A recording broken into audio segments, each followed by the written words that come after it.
Hello, Maxi! Welcome back to my channel! Ano bagong recipe? Ano ang pinida na today ay ang gulay na tato. Gagawin na rin ito mga Maxi. Ito natin ito. Napaka-simple lang yung natin. Okay, sis. Kung ano ito, panoorin mo ang dulo. Let's start! Mga Maxi, ito na yung ating tataka. So, ito, babalatan natin ito. At saka, papakita ko sa inyo kung paano ito. Simple, nilulupay. Gusto ko na. Ayan mga Maxi, meron tayo dito.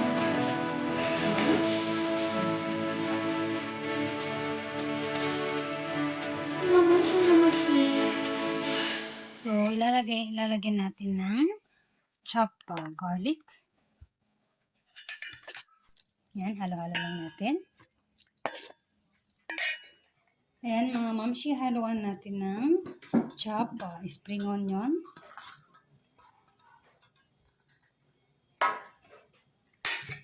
Ayan.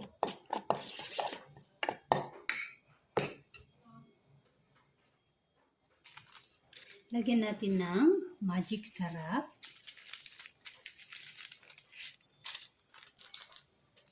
Pamintang durog, kaunti lang, para hindi masyadong manghang. And then, salt to taste. Haluin lang natin mga mamshi. Ito lang mga mamshi, simple lang yung ating toppings.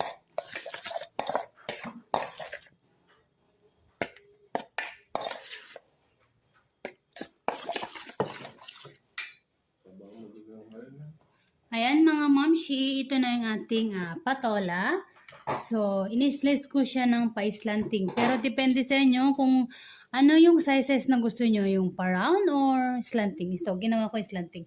Then, i-scrap nyo doon sa gitna kasi lalagyan natin ito ng yung minix nating sardines.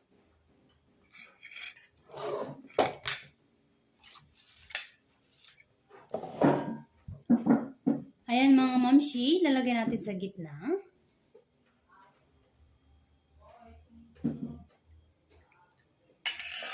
Saka natin muna i-set aside. Ayan mga mamshi, ito na yung ating nilagyan na toppings, ang ating patola. So, next procedure natin is lalagyan natin ng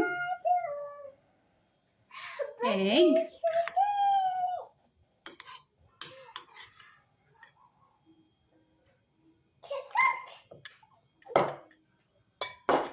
Then, saka lagyan natin ng breadcrumbs.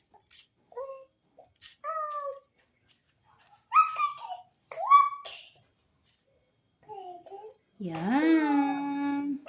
Ulitin lang natin same procedure. Pasensya po sa ingay. Maingay si Bunso. Ayan mga mamshi. Ito na yung ating coated ng patola. Coated with egg and breadcrumbs. So, ipiprito natin ito mga mamshi. Ayan mga mamshi, mainit na yung ating mantika. So, ipiprito na natin ng ating mahiwagang patola. So, mainit ang mantika. Be careful mga mamshi.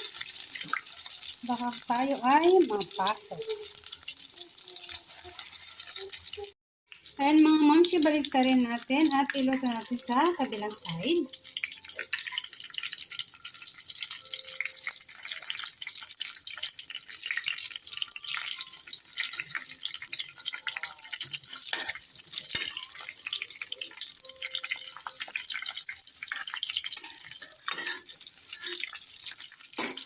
Ayan mga mamshi, luto na to. Pwede na nating hanguin.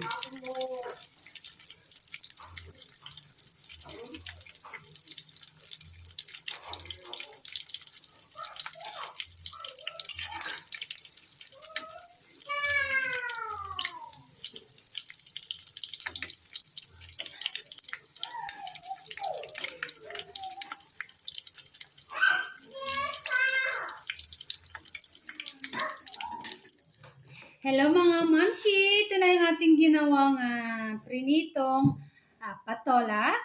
Ayan, kinakain na ni Bunso. Nilagyan na ni... Ayan, muli mga mamshi, binigyan na naman natin ng ibang recipe ang pangkaraniwang gulay na patola. Na ang patola ay, sa aming mga Ilocano ay niluluto naming dinding. Pero ang mga bata, ang ibang bata, ayaw kumain kasi hindi nila ito gusto. Kaya para magustuhan nila ito, gawin nating extraordinary. Iprito natin at sigurado magugustuhan nila. And ito, si Bunso kumain na siya, nagustuhan niya. So, hindi niya nahalata na ito ay isang patola. And mga mamshi, isa pa palang tips, hiwain nyo ito ng medyo makapal-kapal para sa ganun. At saka, lagyan nyo ng konting butas sa gitna at ilagay nyo yung ating minix na sardines. Upang sa ganun, pag prinito nyo ito, intact pa rin yung ating nilagay na sardines. Muli mga mamshi, thanks for your love and support. Bye and God bless.